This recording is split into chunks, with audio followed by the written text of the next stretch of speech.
Welcome to The Explainer. Today, we're breaking down a situation that is incredibly tense.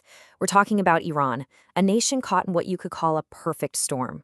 You've got this massive rebellion brewing on its streets, and at the exact same time, a high-stakes standoff with a superpower. So the big question is, how are these two crises fueling one another? Okay, so to really get a handle on this, you have to look at it like a battle on two fronts. On one side, you have this absolute firestorm of protest erupting inside the country. And on the other, you've got this escalating war of words with the United States that honestly feels like it's getting dangerously close to boiling over. All right, first up, let's talk about that fire from within.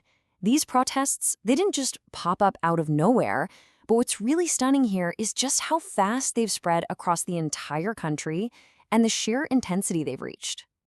So what's really driving all this anger? Well, at its core, it's economic desperation.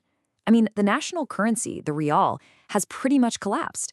You've got runaway inflation, which means the cost of just basic everyday goods is hitting people incredibly hard. But look, this has gone way beyond just economics. It's absolutely become a human rights crisis. As the protests got bigger, the government's response got more severe. We're now hearing from rights organizations about a really deadly crackdown. They're reporting that security forces have killed at least 45 people. And this timeline, wow, it just shows you the incredible speed of this whole thing.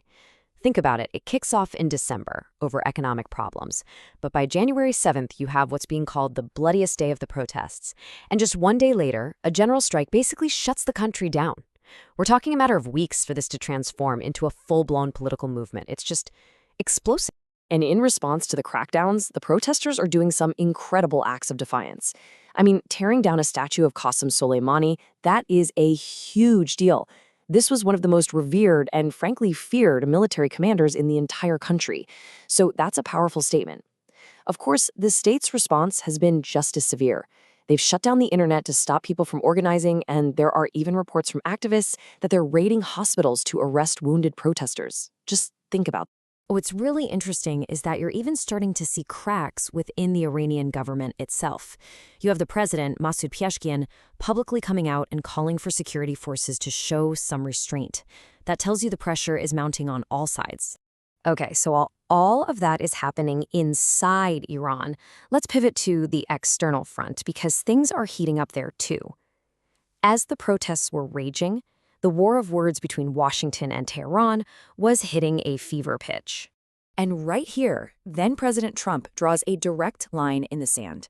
He's not just saying, oh, the violence is bad. No, he's issuing a direct threat. He's making it crystal clear that U.S. military action is on the table, and it all depends on how the Iranian regime handles its own citizens.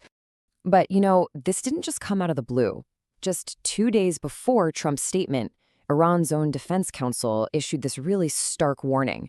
They're basically saying, hey, we're not going to wait around to get hit first. This signals a major shift to a much more aggressive, preemptive military stance. So you've got this immense pressure building from the inside, and this intense pressure coming from the outside. How does Iran's highest authority, Ayatollah Khamenei, respond to all this? Well, he gives a major speech that's really designed to tackle both of these crises at the same time. And this is his core strategy right here. He connects the dots between the two crises. He basically says that the protesters, who he labels rioters and agents of foreigners, are being fueled and encouraged by what he calls the arrogant U.S. president. It's a classic political playbook, right? Take a domestic problem and reframe it as a fight against a foreign enemy. And this is where his rhetorical strategy gets really clever. He doesn't just frame the U.S. president as some modern political opponent. No, he casts him as the latest in a long historical line of tyrants, like Pharaoh and others, who are all eventually overthrown. It's a powerful historical framing. So at the end of the day, his message, both to the protesters at home and his enemies abroad, was one of pure defiance. He brings up the memory of the 1979 revolution, the very event that created the Islamic Republic. And in doing so, he's sending a really clear signal. This system was built on sacrifice, and we're not going anywhere. So where does this leave everyone? Well, honestly, in a really precarious and volatile spot. Let's quickly break down where each side stands right now. And this really lays it all out, doesn't it? It's a super dangerous standoff. You've got the protesters on the ground, pushing for real, fundamental change. You have the Iranian regime just digging in its heels, blaming outsiders for everything. And then you have the US looming, threatening military action to add even more pressure. When you look at it like this, you can see there's very, very little room for things to cool down. So the big takeaway here is just this massive, unresolved tension. And it leaves us with a really powerful and, honestly, pretty unsettling question. A question that's going to define the future not just for Iran, but for the entire region.